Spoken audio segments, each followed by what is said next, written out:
kaya namin manatili gamit ang balsang to dito sa gitna ng karagatan ng Manito at saka Legazpi sa loob ng 30 oras. Yung guys, umuulan na doon. Ayun, pinasok na kami ng tubig. Ano kaya ang kahihinat na namin sa challenge na ito? Kaya huwag kang aalis and sit back and relax dahil hindi lang puro pagsubok ang makikita mo dito. Dahil bago pa ang unos, may mga adventure ka munang makikita dito katulad nito.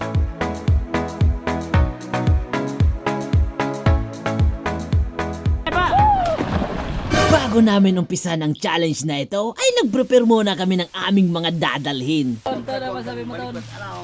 Mag-iwasa na kamo sa China Sport. Hindi namin madadala ang balsang to sa kalagitnaan ng karagatan ng Kamilang. Kaya ang tanging solusyon ay nagpatulong muna kami maghila sa balsa papunta sa karagatan.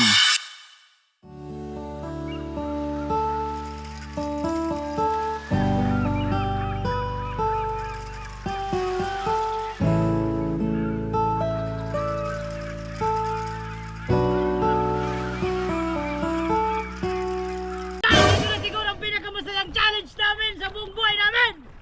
Paghila pa lang sa balsa, ay isang challenge na dahil mahigit 2 oras kami rito kakahila. Maraming salamat! Woo! Bye-bye! Nag-umpisa kami sa challenge na ito alas 8 ng umaga at tatapusin namin ito bukas 1:00 ng tanghali. Tatapusin natin ang challenge na ito sa loob ng 30 oras!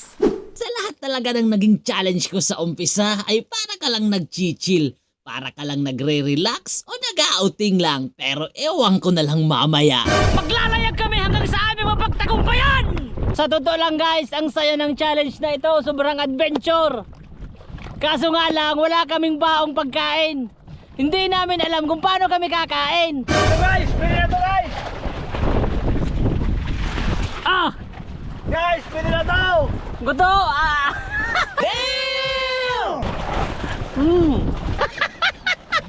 Ay nga natin guys kung masarap nga to.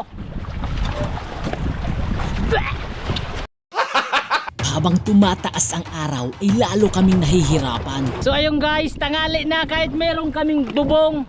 Ramdam na ramdam namin ang init ng araw. Dahil sa sobrang init ng araw at puro naman tubig ang nasa paligid namin, ay naligo na lang kami.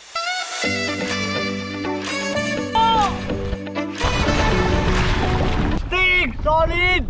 Dahil sa aming pagligo ay antok at gutom ang nakuha namin. It's my trouble, that's what you do. Kaya imbis magmukmok at tiisin ang gutom, ay dinaan na lang namin ito sa pagkanta. At kahit na bago na ng oras, ang puso may nabutas, ikaw pa rin sa susunod na habang buhay.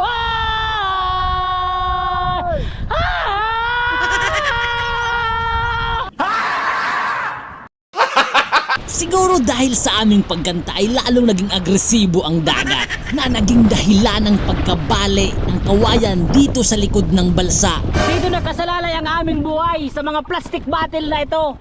At pag naputol ang tanse, wala na. Sa totoo lang guys, talagang sobrang gutom na kami kasi mag-aalauna na. Di pa kami nanananghalian.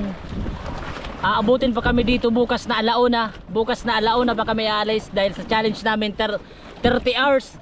Nag-umpisa kami alas 8 ng umaga. Dahil sa sobrang gutom, kahit ang nagpapalutang-lutang na nipa ay napagdidiskitahan na namin. Kaso nga lang, So guys, nipa na naman. Sayang wala kaming dalang itak o kutsilyo. Ako na guys, malapit nang magdilim. Kanina sobrang init, ngayon ang lamig-lamig na. Basa lahat ng damit namin, dito lang kami natulog. pagkagising namin ay sinubukan na naman ulit namin matulog dahil no choice. Wala namang ibang paraan para pampalipas oras dito sa gitna ng karagatan. Guys, ilang oras na lang madilim na. Kumakalam pa rin ang sikmura namin.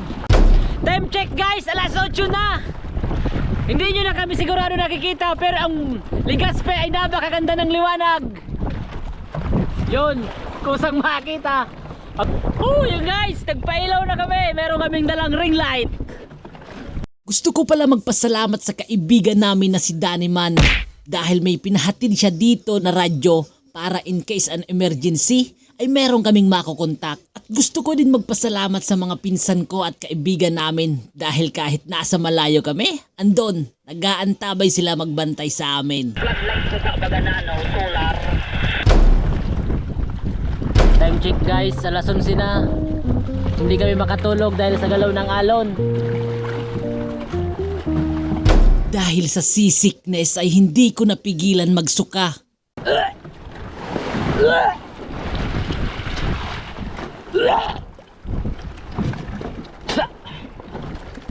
Kakahilo na guys. Dahil sa pagsusuka ay naubos ang aking lakas at pilit akong natutulog habang nakahawak lang dito sa lubid. At sa kasamaang palad habang itinutulog ko ang pagkahilo ay bigla naman dumating ang malakas na ulan na may kasamang malakas na hangin. Lakas ng hangin guys.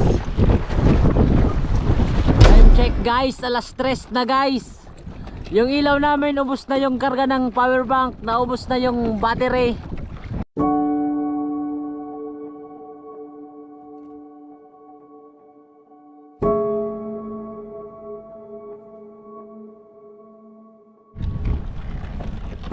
So yung guys, alas 5 na ng umaga.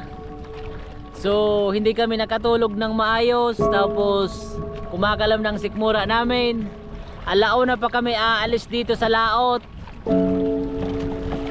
Tanghali pa guys.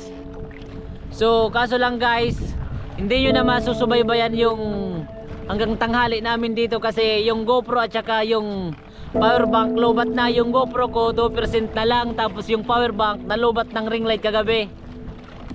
So ganun pa man guys. So salamat sa inyong panonood. Please share this video.